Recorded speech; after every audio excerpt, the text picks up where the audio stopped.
충남도가 올해 외국인 투자 30억 달러 유치를 목표로 설정했습니다. 도는 민선 8기 출범 이후 지난해까지 외국인 투자 기업 21곳에서 25억 200만 달러를 유치했으며 올해는 외국인 투자 지역을 확대하고 바이오매스와 수소, 미래차 같은 첨단 기술을 보유한 외국인 기업을 유치해 외국인 투자 30억 달러 목표를 달성할 것이라고 밝혔습니다. 대전 지역 종교, 시민사회 등 80개 단체는 대전시청 북문 앞에서 기자회견을 열고 세월호 참사 기억다짐 사업 예산 삭감을 비판했습니다. 이들은 세월호 참사 희생자 추모와 안전문화 확산을 위해 제정된 대전시 의회 조례를 근거로 대전시가 매년 630만 원의 예산을 지원해왔지만 올해는 예산을 전액 삭감했다며 이장우 시장의 사과를 촉구했습니다. 이에 대해 대전시는 세월호 관련 예산을 폐지하는 대신 신규 사업을 통해 안전문화 캠페인을 진행하기로 했다고 밝혔습니다. 김태흠 충남도지사가 대통령 지역 공약 사업에 대한 공모 추진 반대 입장을 밝히며 시도지사가 힘을 모아 해결하자고 강조했습니다. 김 지사는 오늘 서울 프레스센터에서 열린 시도지사 협의회 총회에 참석해 대통령 공약 사업을 공모로 진행하면 과도한 경쟁으로 행정력 낭비가 심각해진다며 이같이 밝혔습니다. 또 이와 관련해 시도지사가 합의해 정부의 입장을 전달하면 좋겠다고 덧붙였습니다. 이장우 대전시장이 서울 중구 프레스센터에서 열린 시도지사 협의회 총회에서 광역철도 건설과 운영비의 국비 지원 확대를 건의했습니다. 이장우 시장은 지역 경쟁력 강화와 국가 균형 발전을 위해 광역철도 활성화가 시급하다며 현재 70%인 국비 지원 비율을 100%로 높이고 운영 손실비에 대해서도 국비 지원이 필요하다고 밝혔습니다. 김 원초 주산지인 서천에 국제 마른 김 거래소가 문을 열었습니다. 충남도는 외국 바이어들과의 거래 시 김 시세가 명확하지 않아 고품질 상품도 제값을 받지 못하고 중저가로 계약하는 사례가 빈번하다며 마른 김의 가격 경쟁력 확보를 위해 서천군 서면 김 종합 비즈니스 센터에 국제 거래소를 마련했다고 밝혔습니다. 충남의 대표 수산식품인 김 수출액은 최근 4년 새 2배 넘게 올라 수출액 2억 달러를 돌파했습니다. 대전 소방본부가 재난 현장에서 빅데이터에 기반을 둬 의사결정을 돕는 시스템인 실시간 도시 빅데이터 융합 119 재난대응 플랫폼 개발을 마쳤습니다. 해당 시스템은 도로 소통 정보와 기상 정보, CCTV 등을 실시간 수집하고 분석해 재난 현장에서 과학적 의사결정을 지원하고 특히 재난 현장 인근 휴대전화 기지국에 접속된 시민에게 메시지를 발송해 신속한 대피를 유도할 수 있습니다. 대전소방본부는 다음 달까지 시범 운영을 거친 뒤 본격적인 운영을 시작할 계획입니다. 충청남도가 해양수산 창업 지원 사업에 17억 원을 투자합니다. 이 사업은 우수 해양수산 기술을 보유한 예비 창업자를 발굴 육성하기 위한 것으로 충청남도는 국비와 도비 17억 원을 투입해 창업 지원 6개 분야 14개 프로그램 64건을 지원할 계획입니다. 신청 대상은 충남의 본사나 연구소, 공장에 있는 기업과 예비 창업자면 가능합니다. 대전시가 행정안전부 공모사업에 선정돼 추진 중인 주소 기반 실내 내비게이션 사업의 중간 보고회를 열었습니다. 지난해 세종시 대중교통 이용자가 크게 늘었습니다.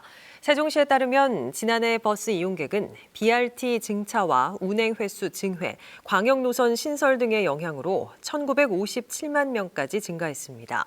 또 현대자동차가 실증 중인 수요 응답형 버스인 셔클 이용자도 서비스 제공 첫 해인 2021년 34만 명에서 지난해 66만 명으로 배가량 증가했고 공영자전거 어울링은 누적 회원 24만 8천여 명, 연간 이용 횟수 245만 3천여 건 등 최근 5년간 이용률이 4배 이상 급증했습니다. 유네스코 정부 간 수문 프로그램 한국위원회가 대전 갑천과 울산 태화강을 국내 첫 생태 수문학 시범 유역으로 선정해 발표했습니다. 갑천은 노르벌 구간과 국가습지 보호구역, 맹꽁이 서식지인 금강 합류지점 등 3개 구간이 생태학적으로 우수하다는 평가를 받았습니다. 수문학은 지구의 물을 연구하는 학문이며 생태수문학 시범 유역은 우수 하천을 세계에 알리고 관리 기법과 기술을 전파하기 위해 지정됩니다. 대전시가 다음 달 2일까지 대전도시공사가 매입한 주택을 무주택 미혼 청년에게 저렴하게 제공하는 청년 매입 임대주택 입주자를 모집합니다. 이번에 공급하는 청년주택은 154호로 기존 거주자의 계약 기간이 남아있는 주택을 제외한 58호를 우선 모집하고 96호는 이후 추가 모집할 예정입니다. 임대 기간은 최초 2년으로 입주 자격 유지 시 재계약을 통해 최대 10년간 거주할 수 있으며 임대료는 주변 시세의 절반 수준입니다. 상대 후보에 대해 허위 사실을 공표한 혐의로 1, 2심에서 당선 무효형을 선고받은 박경귀 아산시장과 관련해 대법원이 항소심의 절차상 위법을 이유로 파기환송을 결정하면서 시장직을 유지하게 됐습니다. 대법원 1부는 공직선거법 위반 혐의로 기소된 박 시장에게 벌금 1,500만 원을 선고한 원심을 깨고 사건을 대전 고법으로 돌려보냈습니다. 재판부는 원심이 피고인이 선임한 변호인들에게 소송 기록 접수 통지를 하지 않고 선고했다며 하급심에 절차상 위법이 있었다고 지적했습니다. 앞서 박 시장은 지난 지방선거에서 상대 후보였던 오세현 전 아산시장에 대해 허위 사실을 공표한 혐의로 1, 2심에서 당선 무효형에 해당하는 벌금 1,500만 원을 선고받았습니다. 대전지법 형사 11부는 친구를 살해한 혐의로 기소된 18살 A양에게 소년범 법정 최고형인 장기 15년에 단기 7년을 선고했습니다. 재판부는 어떤 방법으로도 유족에게 피해 회복이 되지 않고 범행 후 피해자의 휴대전화를 이용해 피해자인 척 가족에게 연락하는 등 태도가 매우 나쁘다며 엄벌이 불가피하다고 판시했습니다. A양은 지난해 7월 대전시 월평동에 있는 친구 B양의 집에 찾아가 B양을 폭행하고 목 졸라 숨지게 한 혐의로 기소됐습니다. 앞서 A양은 친구인 B양에게 폭언과 폭력을 가해 반분리 조치를 받았고 이후 다시 괴롭히다 B양이 절교를 선언하자 죽이겠다고 협박한 것으로 조사됐습니다. 서천 특화시장 화재 현장에서 단락흔이 발견돼 경찰이 화재 원인을 찾는 데 속도를 내고 있습니다. 경찰과 소방, 국과수는 어제에 이어 오늘도 5개 기관 60여 명이 합동 감식을 진행해 수산동 1층 한 점포에 설치된 시설물에서 전선이 끊긴 단락흔을 확인하고 화재 원인을 분석하는 데 집중하고 있다고 밝혔습니다. 서천 특화시장은 지난 22일 밤 큰 불이 나 전체 점포 292곳 가운데 227곳이 소실됐습니다. 천안시가 3년에 걸친 스마트 교통혁신 사업의 마무리로 내일부터 시내버스 노선을 전면 개편합니다. 천안시는 도심 순환 급행버스 배차 간격을 35분에서 15분으로 단축하고 신규 개발 지역과 독립기념관을 거점으로 한 급행 노선과 지선, 순환 노선 등을 신설해 버스 노선을 148개 노선으로 조정했습니다. 또 승객이 부르면 오는 수요 응답형 버스인 천안 콜버스를 개통하고 인구 100만 시대를 대비해 트램과 경전철 도입 등을 검토하기로 했습니다. 대전과 세종, 충남 지역은 오늘 가끔 구름이 많이 끼겠습니다. 아침 최저기온은 대전과 세종, 홍성 영하 7도, 천안 영하 11도를 기록했습니다. 낮 최고기온은 영상 3도에서 6도로 어제보다 5도가량 높아 예년 기온을 회복하겠습니다.